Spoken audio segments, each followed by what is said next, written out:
सो hi everyone.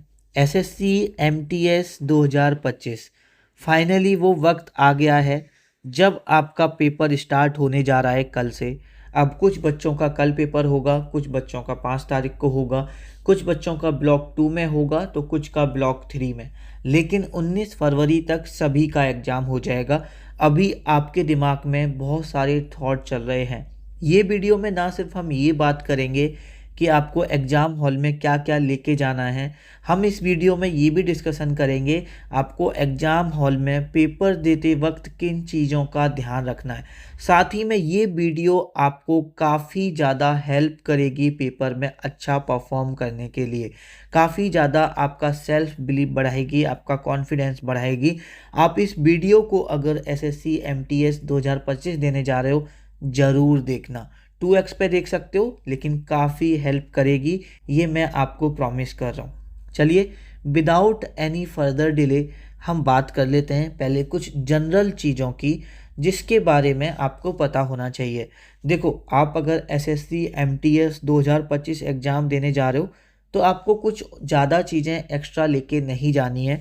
आपको अपना admit card लेके जाना है। जो आपका एडमिट कार्ड है उसका प्रिंट आउट कराओ। आपको एक जीरोक्स रखना है, 2 जीरोक्स रखना है, आप रख सकते हो। एक जीरोक्स भी रखोगे, एक प्रिंट आउट भी रखोगे तो चलेगा। एक आपको आईडी प्रूफ लेके जाना है जिसमें आपकी डेट ऑफ बर्थ, आपका नाम, आपका सरनेम सब कुछ मैच होना चाहिए जो आपके एडमिट कार्ड पर है। आइदर वो पैन कार्ड है, आइदर वो आधार कार्ड है, आपकी मार्कशीट है। प्रेफर करो कि आधार कार्ड लेके जाओ, जो कि ज़्यादातर बच्चे लेके जाते हैं। सबसे ज़्यादा इजी कैरी करना आधार कार्ड होता है तो आधार कार्ड लेके जाओ। अगर आधार कार्ड और एडमिट कार्ड पर कुछ भी मिसमैच है तो वो आईडी प्रूफ ज़रूर लेके जाना है जो एडमिट कार्ड से मैच करता है, ये चीज़ ध्यान रखना। वैसे जनरली फ़ोटो की रिक्वायरमेंट नहीं रहती है, लेकिन अगर आपके पास फ़ोटो है तो एक दो फ़ोटो ज़रूर कैरी कर लेना। जनरली एसएससी का जो भी अभी एग्ज़ाम हो रहा है उसमें फ़ोटो की रिक्वायरमेंट नहीं है, लेकिन अगर आपके पास फ़ोटो हैं तो एक दो फ़ोटो ज़रूर रख के ले जाना। तो ये तो वो चीज़ें हो गई जो आपको लेके जानी है। साथ में अगर आपको थोड़ा बहुत प्यास लगता है, आपको ऐसा लगता है कि हर आधा घंटे बाद थोड़ा सा पानी पीना होता है, तो एक वाटर बोतल ज़रूर रख लेना, क्योंकि 1.5 घंटे का पेपर है, 1 घंटे पहले एंट्री होगी तो 2.5-3 घंटे आपको एग्ज़ाम हॉल में बैठना पड़ सकता है। तो एक वाटर बोतल ध्यान से रख लेना। और ये जो वाटर बोतल है ये ट्रांसपेरेंट होनी चाहिए। अगर उसके ऊपर कोई कवर है तो उसे छुड़ा के फेंक सकते हो और आप ट्रांसपेरेंट वाटर बोतल लेके जा सकते हो। साथ ही में आपको स्टेशनरी लेके नहीं जानी है, जैसे कि पेन, पेंसिल, इरेजर कुछ भी लेके नहीं जाना। आपको पेन आपको एग्ज़ाम का जो सेंटर है वहीं से मिलेगा, तो आपको वो कैरी करने की कोई भी ज़रूरत नहीं है। तो ये बेसिक चीज़ें हैं जो आपको पता होनी चाहिए। उसके बाद अगर आपका देखो सेंटर दूर है तो ट्राई करना, या आपका फर्स्ट शिफ्ट में ही पेपर है तो ट्राई करना कि आप एक दिन पहले सेंटर के पास पहुंच जाओ। अगर कोई रिलेटिव रहता है तो उनके घर स्टे कर सकते हो, वरना आप होटल ले सकते हो। थोड़ा सा पैसा खर्च होगा एक्स्ट्रा, लेकिन देखो एक एग्ज़ाम अगर आपकी जॉब लग जाएगी तो सारी चीज़ें वसूल हो जाएंगी। तो अगर आपकी थोड़ी बहुत तैयारी अच्छी है तो ट्राई करना कि अगर आपका सेंटर दूर है, फर्स्ट शिफ्ट में पेपर है, या आपको लगता है बहुत ज़्यादा दूर सेंटर है, बेशक सेकंड शिफ्ट में है, आप थक जाओगे, तो ट्राई करना कि आप एक दिन पहले पहुंच जाओ। अब जिनका कल पेपर है, अब उनके लिए तो ये चीज़ें उन्होंने जैसे मैनेज कर ली वैसे ठीक है, लेकिन जिनका आने वाले टाइम में पेपर है, ध्यान रखो अगर आपका सेंटर पास में है, आप मतलब बस वगैरह से, ट्रांसपोर्ट वगैरह से जा सकते हो, उसी सेम डे जा सकते हो तभी जाना। अगर 6-7 घंटे का सफ़र है तो ट्राई करना कि एक दिन पहले सेंटर पहुंच जाओ। बिल्कुल भी शरीर में थकान नहीं होनी चाहिए, मेंटली आप फ्रस्ट्रेटेड नहीं होने चाहिए हो, क्योंकि हो सकता है कि आप किसी ट्रांसपोर्ट से जा रहे हो, आपका पेपर है, आपके दिमाग में लग रहा है कहीं छूट ना जाए, आप सेंटर पर बिल्कुल एग्जैक्ट टाइम पे पहुंच रहे हो, ट्रैफिक मिल रहा है, बहुत सारी चीज़ें हैं। तो ट्राई करना कि सेंटर पर एटलीस्ट आप 4 से 5 घंटे पहले पहुंचने चाहिए अगर आप सेम डे भी पहुंच रहे हो। ठीक है, उस हिसाब से कैलकुलेशन लेके चलना। ऐसा नहीं करना कि एग्जैक्ट आप टाइम पर पहुंचो। एग्जैक्ट टाइम के बारे में मत सोचना, हमेशा जल्दी जाना। ठीक है, अपना सेंटर पे जल्दी जाना है। अगर आप अफोर्ड कर सकते हो तो एक दिन पहले जाइए अगर आपका सेंटर दूर है और आपका फर्स्ट शिफ्ट में है या सेकंड शिफ्ट में है, ये चीज़ ध्यान रखो। साथ ही में जब आप पेपर देने जा रहे हो उस दिन आपको पानी कम पीना है। सपोज मैंने यहाँ पे देखो आपको वाटर बोतल ऐड करने को बोला है, प्यास लगा तो एक सिप ले ली, ऐसे नहीं कि आप एंट्री से 2 घंटे पहले से पानी कम पीना है, क्योंकि देखो अगर आप पानी ज़्यादा पियोगे, अभी अगर आप पानी पियोगे तो 2 घंटे बाद हो सकता है आपको वॉशरूम यूज करना पड़े। अब उसमें क्या होता है, आपका वेरिफिकेशन होता है, आप पानी पी के आओगे, फिर आपका वेरिफिकेशन होगा, टाइम वेस्ट होगा। तो ट्राई करना कि ज़्यादा पानी पीने की ज़रूरत नहीं है। और अगर आपका फर्स्ट शिफ्ट में या सेकंड शिफ्ट में एग्जाम है तो ज़्यादा हैवी कुछ खाने की भी ज़रूरत नहीं है, लाइट खाओ, जूस पी लो, फ्रूट्स खा लो। और ऐसा भी नहीं है कि भूखा रहना है, फिर एग्जाम हॉल में दिमाग भूख पे लगा हुआ है, ठीक है। तो अपना अपने हिसाब से देख लेना, सभी का अपना अलग होता है। बहुत सारे लोग हैं जो लाइट खा के भी रह सकते हैं, बहुत सारे लोग होते हैं थोड़ा सा हैवी खा लेंगे तब भी उन्हें कोई फ़र्क नहीं पड़ता। तो ये आप अपना देख सकते हो अपने हिसाब से, लेकिन पानी ज़्यादा मत पीना जिससे कि वॉशरूम यूज करना पड़े ड्यूरिंग एग्जाम।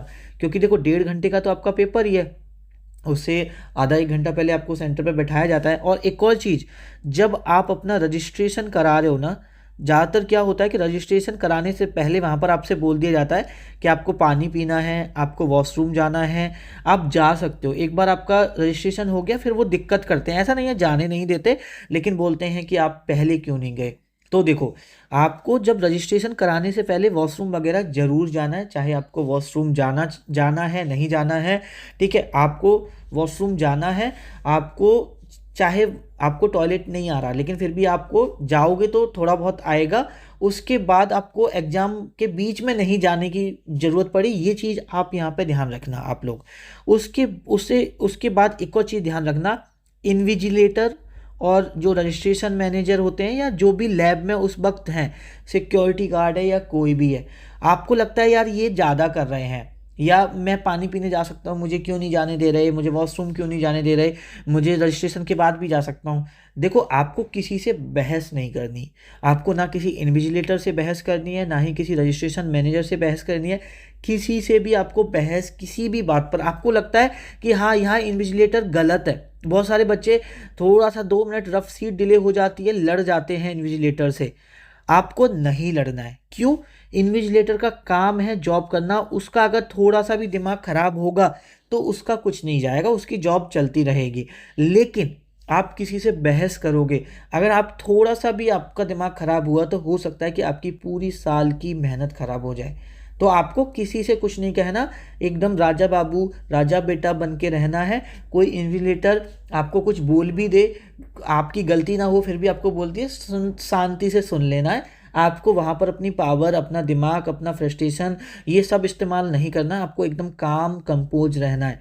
आपकी गलती भी है फिर भी आपको शांत रहना है। और दूसरा चीज़, जैसे आप आधा घंटा पहले सेंटर बैठ गए, 2 बच्चे इधर बैठे हैं, 2 बच्चे इधर बैठे हैं, ठीक है, आपको इनसे कोई मतलब नहीं होना चाहिए।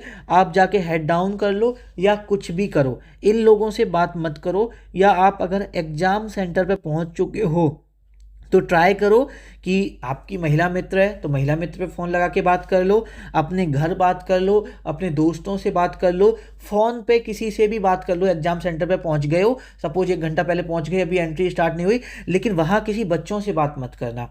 अब वहाँ 4 बच्चे मिलेंगे, 4 बच्चे चाहे उसके 70 नंबर आ रहे हो आपको बताएगा भैया मेरे तो 110 आ रहे हैं, चाहे उसके 50 नंबर आ रहे हो आपको बताएगा भैया मेरे तो 120 नंबर आ रहे हैं, मेरा तो बहुत अच्छा है, मेरा तो इंग्लिश बहुत अच्छा है, मेरा तो जीके बहुत अच्छा है। आपका दिमाग खराब हो जाएगा, यार मेरे तो 90 ही आ रहे हैं, मेरा कैसे सिलेक्शन होगा। तो आप डिमोटिवेट यहीं पे हो जाओगे। आपको किसी से बात नहीं करनी है, ना एग्जाम सेंटर के बाहर ना एग्जाम सेंटर के अंदर। पेपर हो जाए फिर किसी से भी बात करो, कोई दिक्कत नहीं है, लेकिन पेपर से पहले किसी से भी बात नहीं करनी है, ये खुद से प्रॉमिस करो, ठीक है।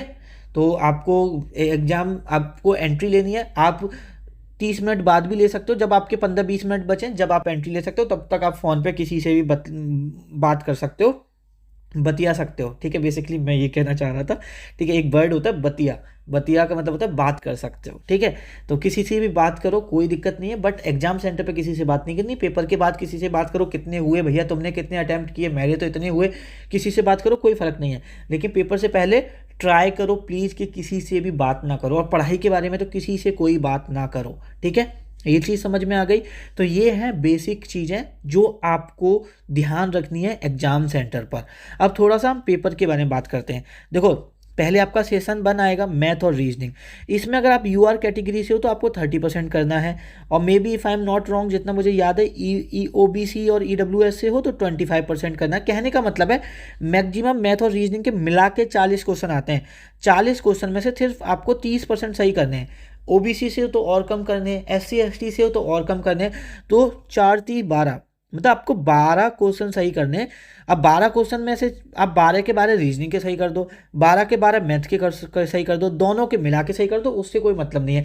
इसमें ऐसा नहीं है कि 6 क्वेश्चन आपको मैथ के भैया सही करने ही पड़ेंगे या 6 क्वेश्चन आपको रीजनिंग के सही करने पड़ेंगे, ऐसा इसमें कुछ भी नहीं है। आपको 12 क्वेश्चन सही करने हैं, चाहे आप मैथ के क्वेश्चन सही कर दो, चाहे आप रीजनिंग के सही कर दो, आपको उससे कोई भी लेना देना नहीं है। और ट्राई करना कि 12 क्वेश्चन तो आपको सही करना है, लेकिन 20 क्वेश्चन तो कर ही देना, ठीक है। रीजनिंग के मुझे पता रीजनिंग आसान आएगी, 15 से आप कितने भी बेकार हो 15 से लेके 20 क्वेश्चन आराम से करोगे। जो थोड़े अच्छे बच्चे हैं वो 20 क्वेश्चन करेंगे, जो थोड़े से मैथ रीजनिंग में हाथ तंग है वो 15 क्वेश्चन तो रीजनिंग में कर देंगे। और कितना भी मैथ में तंग हो 5-6 क्वेश्चन तो आप मैथ में कर ही दोगे, इतना आसान आता है मैथ। तो बिल्कुल टेंशन नहीं लेनी है आपको फर्स्ट वाले सेशन की। 45 मिनट मिलते हैं, आराम से करना, ठीक है। अब थोड़ा सा हम बात करते हैं सेशन सेकंड के बारे में, जिसमें जीके और इंग्लिश होती है। अब देखो जीके और इंग्लिश के बारे में आपको क्या चीज़ ध्यान रखनी है वो यहाँ पर मैं आपको बताता हूँ। अगर मैं यहाँ पर जीके और इंग्लिश की बात करता हूँ तो पहले आपको एक चीज़ ये ध्यान रखनी है कि आपको टोटल में से टोटल अटेम्प्ट नहीं करनी। अगर आपको यहाँ 25 में से 23 क्वेश्चन ही आ रहा है तो 23 क्वेश्चन ही करो। अगर आपको यहाँ पर 18 क्वेश्चन ही आ रहा है तो 18 क्वेश्चन ही करो। और देखो एक बार में 1 गो में वही क्वेश्चन करना। जैसे देखो जीके और इंग्लिश का सेशन खुला तो जीके देखो 45 मिनट है तो टाइम की तो कोई कमी है नहीं, ऐसे एक क्वेश्चन पर ज़्यादा टाइम वेस्ट नहीं करना। आपको जीके फर्स्ट राउंड देखना, फर्स्ट राउंड लगाना जीके में, और फर्स्ट राउंड जीके में वही क्वेश्चन करना जो आपको 100% आते हैं। हो सकता है कि आपको सिर्फ 10 क्वेश्चन 100% पता हो।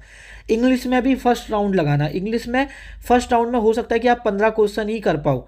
फिर वापस से क्या करना, वापस से जीके पे जाना सेकंड राउंड में, फिर देखना कि कौन सा क्वेश्चन ऐसा है जो आप एलिमिनेशन मेथड से कर पा रहे हो, जिसमें आप 2 ऑप्शन बिल्कुल हटा पा रहे हो। फिर ट्राई करना उसके बाद कि हाँ सेकंड राउंड में वो करना जिसमें आपको 60% 70% कहता है आपका मन कि हाँ ये सही है, वो सेकंड राउंड में करना। ऐसे ही इंग्लिश में करना। उसके बाद तुक्के जब मारने हैं, अगर आपको बिल्कुल तुक्का मारना है, आपको लगे कि अब मेरा फाइनल सिलेक्शन नहीं होगा तो गैस वर्क लेना।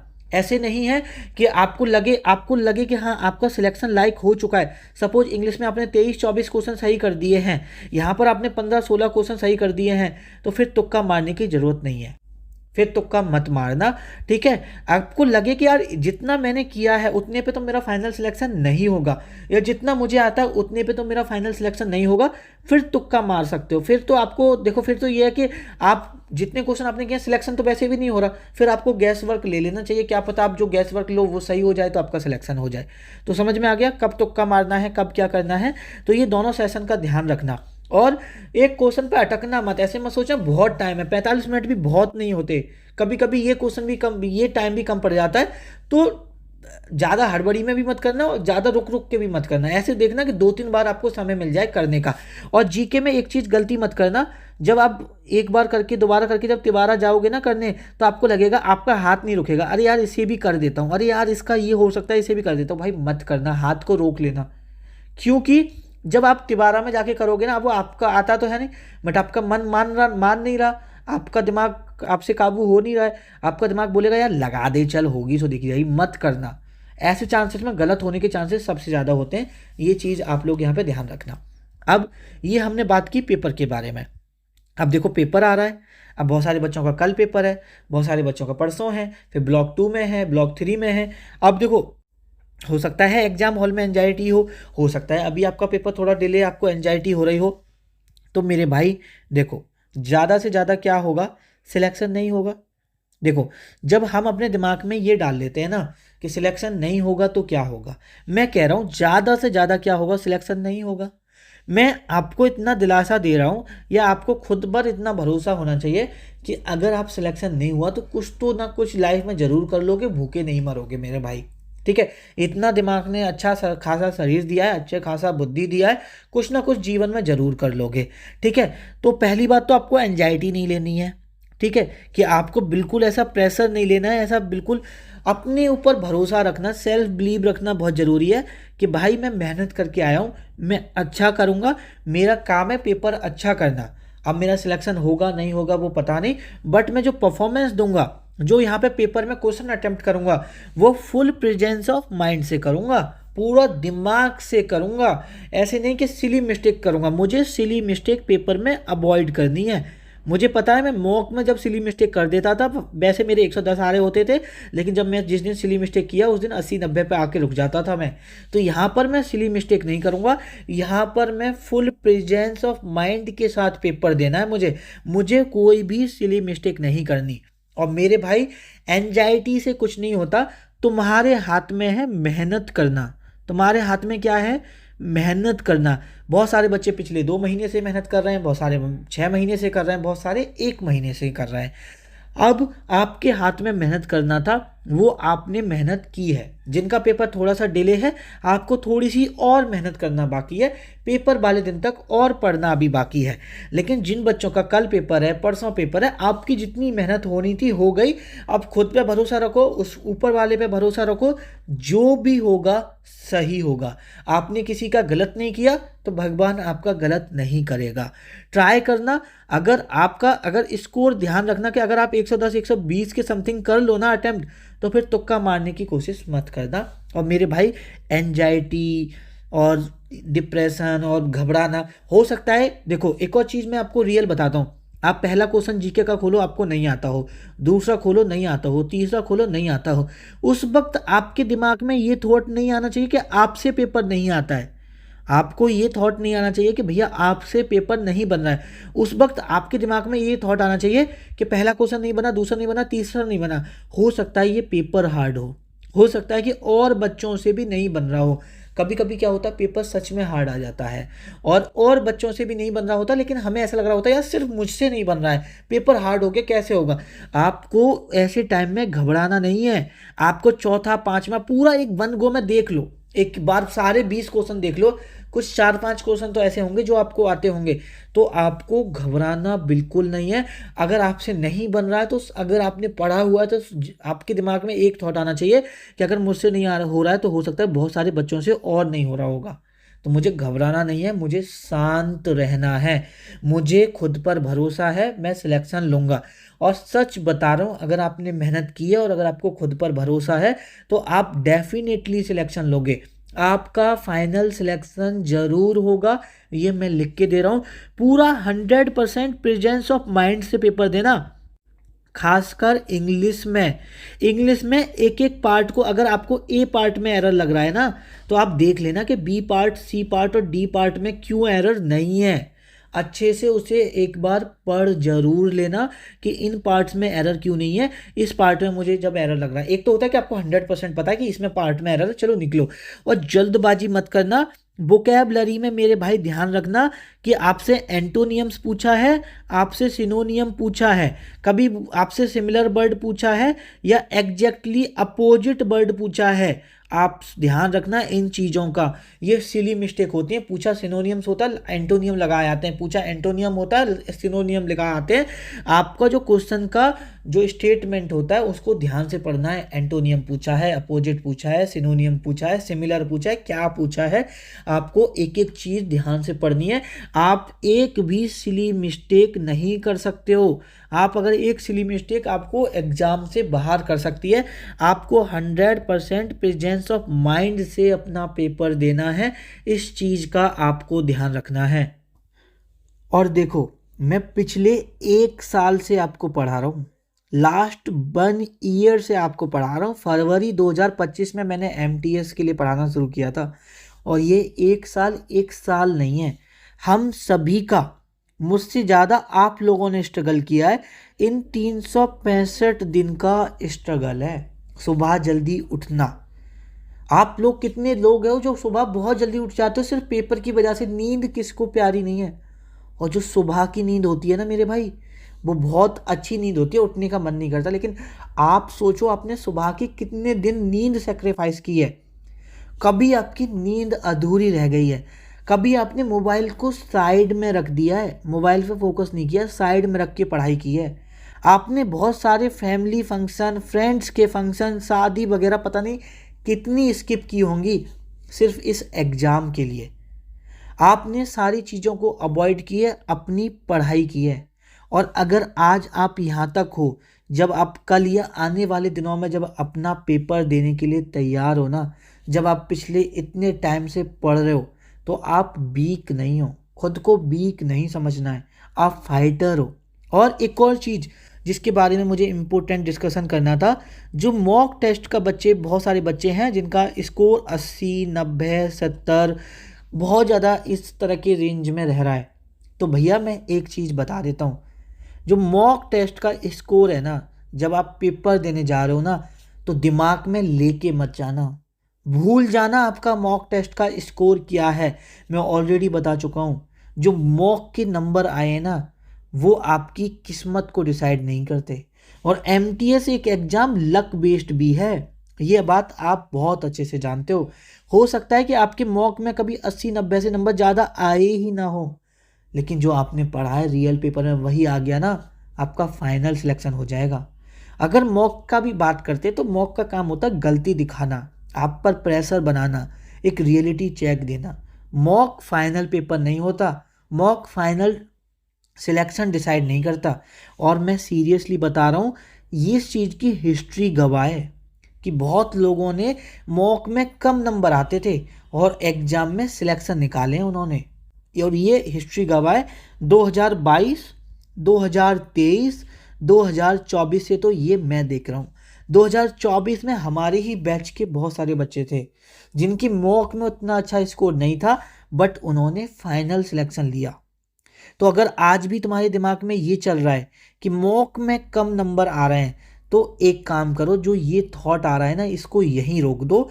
कल पेपर है या आने वाले दिनों में आपका पेपर है, आप अपना बेस्ट देने जा रहे हो। अपने आप से बोलो कि मेरा पेपर है और मैं अपना बेस्ट देने जा रहा हूँ।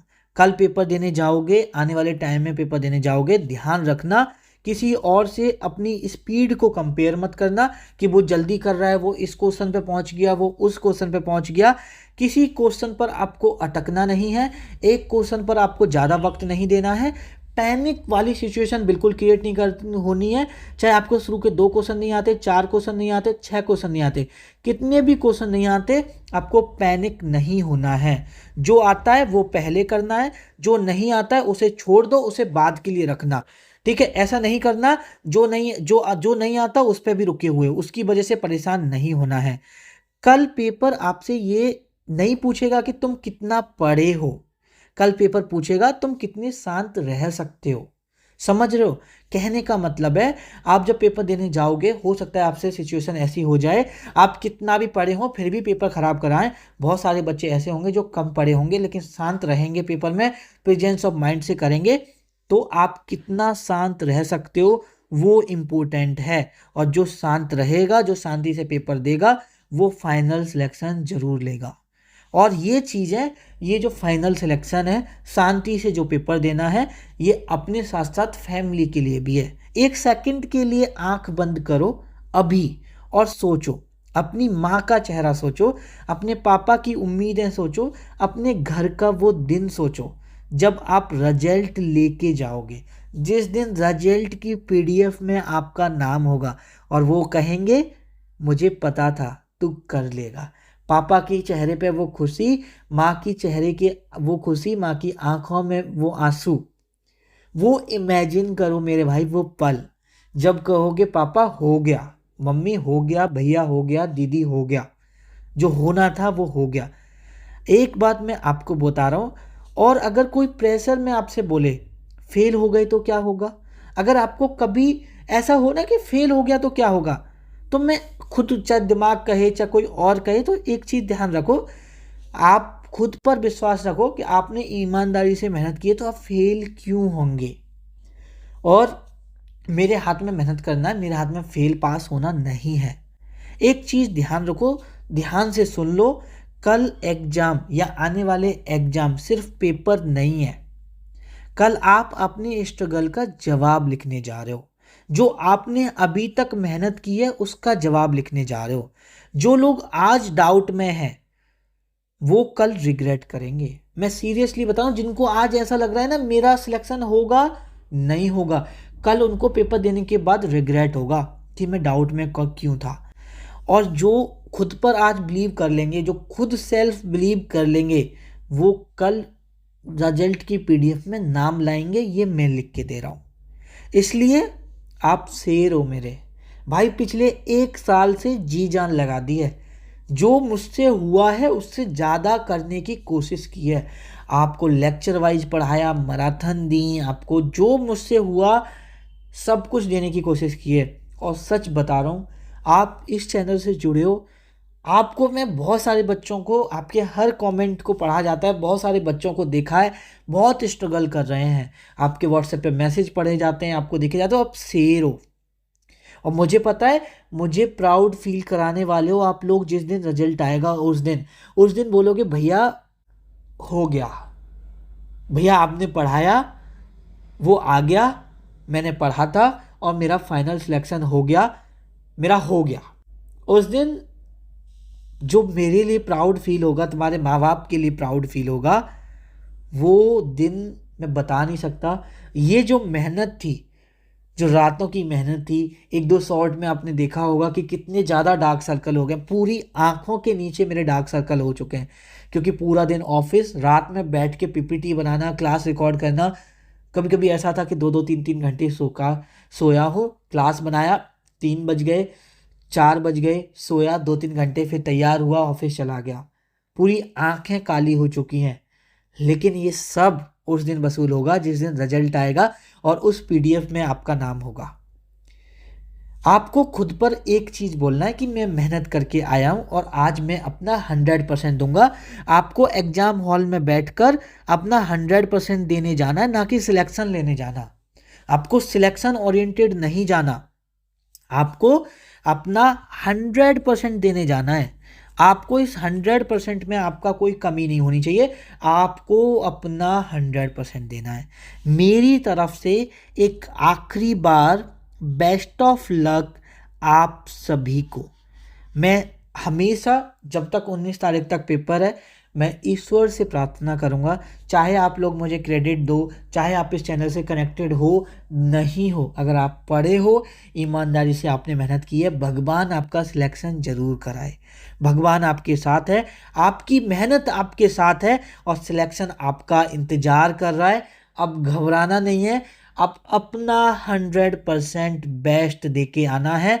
Best of luck, all the best मेरी तरफ से।